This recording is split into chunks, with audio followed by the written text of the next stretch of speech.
മഹാരാഷ്ട്രയിലെ റായ്ഗഡ് തീരത്ത് അജ്ഞാത ബോട്ട് എത്തിയതായി വിവരം. വിദേശ രാജ്യത്തിന്റെ ബോട്ട് എന്നാണ് സൂചന. മഹാരാഷ്ട്രയിലെ തീരമേഖലയിൽ ജാഗ്രതാ നിർദ്ദേശം നൽകി. ശ്രീനാഥ് ചന്ദ്രൻ മുംബൈയിൽ ചെയ്യുന്നു. ശ്രീനാഥ്, മുംബൈ ഭീകരാക്രമണത്തിന്റെ പശ്ചാത്തലമൊക്കെ നമ്മൾക്കുള്ളതാണ്. എന്താണ് ഈ ബോട്ടിനെ സംബന്ധിച്ച് നമുക്ക് ലഭിക്കുന്ന വിവരം? എന്തെങ്കിലും സൂചനകൾ, ആരുടെ, എന്തു ബോട്ട് എന്നതിനെക്കുറിച്ച് വിവരങ്ങളുണ്ടോ? തീർച്ചയായും സുഹൈൽ, 2008 നടന്ന മുംബൈ ഭീകരാക്രമണത്തിൽ തീവ്രവാദികൾ വന്ന വഴി അത് ബോട്ട് മാർഗം കടലിൽ എത്തുകയും അവിടെ നിന്ന് കരയിലേക്ക് കയറി വരികയും ഒക്കെ ആയിരുന്നു. ആ ഒരു ഓർമ്മയുള്ളത് കൊണ്ടാണ് ഒരു അജ്ഞാത ബോട്ട് എത്തിയെന്ന വിവരത്തെ അതീവ ഗൗരവത്തോടെ തന്നെ തീരദേശ പോലീസും ഒക്കെ തന്നെ കോസ്റ്റ് ഗാർഡും ഒക്കെ തന്നെ നോക്കിക്കാണുന്നതും അതിനൊത്ത നടപടികൾ അവരുടെ ഭാഗത്തു നിന്ന് ഉണ്ടാവുന്നതും.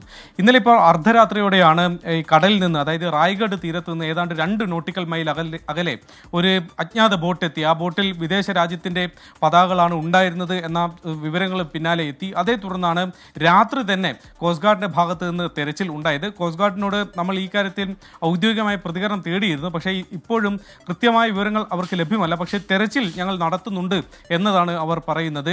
ഇന്നലെ രാത്രി പക്ഷേ പുലർച്ചയോട് അടുത്തപ്പോഴേക്കും പിന്നീട് ശക്തമായ മഴയും കാറ്റുമൊക്കെ തന്നെ ഈ തെരച്ചിൽ ദുഷ്കരമാക്കി. പിന്നീട് 4 മണിയോടെ അല്പസമയം അത് നിർത്തിവെക്കേണ്ടി വന്നു. രാവിലെ അത് പുനരാരംഭിക്കുകയും ചെയ്തിട്ടുണ്ട്. മാത്രമല്ല, തീരമേഖലയിലാകെ തന്നെ പോലീസ് ശക്തമായ ഒരു ജാഗ്രത ഈ ഘട്ടത്തിൽ പുലർത്തുന്നുണ്ട്. 2022 റായ്ഗഡ് തീരത്ത് ഒരു ബോട്ടിൽ ആയുധങ്ങൾ വന്നടിഞ്ഞത് നമുക്ക് മുന്നിൽ അനുഭവമായി ഉണ്ട്. അന്ന് AK-47 അടക്കമുള്ള തോക്കുകളാണ് അന്നൊരു ബോട്ടിൽ ഉപേക്ഷിക്കപ്പെട്ട നിലയിൽ അത് തീരത്ത് വന്ന് അടിഞ്ഞത്. അതുകൊണ്ട് ഇത്തരം സംഭവങ്ങൾ അവിടെ മുൻപ് ഉണ്ടായതുകൊണ്ട് കൂടി പോലീസ് കൂടുതൽ ഈ കാര്യത്തിൽ ജാഗ്രത പാലിക്കുന്നുണ്ട്. തീരത്തേക്ക് ആരെങ്കിലും ആ രീതിയിൽ എത്തുന്നുണ്ടോ എന്നതൊക്കെയാണ് പോലീസ് പരിശോധിക്കുക. പക്ഷേ ഇതുവരെ അത്തരത്തിൽ സംശയിക്കാവുന്ന തരത്തിലുള്ള എന്തെങ്കിലും ഒന്ന് കണ്ടെത്താൻ ഈ തെരച്ചിലൊന്നും തന്നെ കഴിഞ്ഞിട്ടുമില്ല. സുഹൈൽ, തീരാതിർത്തി സുരക്ഷിതമായിരിക്കണം. 2008 മുംബൈ ഭീകരാക്രമണത്തിന് ഒരു പശ്ചാത്തലം കൂടി നമ്മൾ മുമ്പിലുണ്ട്. തീവ്രവാദികൾ ഇത്തരത്തിൽ കപ്പൽ മാർഗം, ബോട്ട് മാർഗം കരയിലെത്തി വെടിതീർത്ത് വലിയ ഭീകരാക്രമണം നടത്തിയ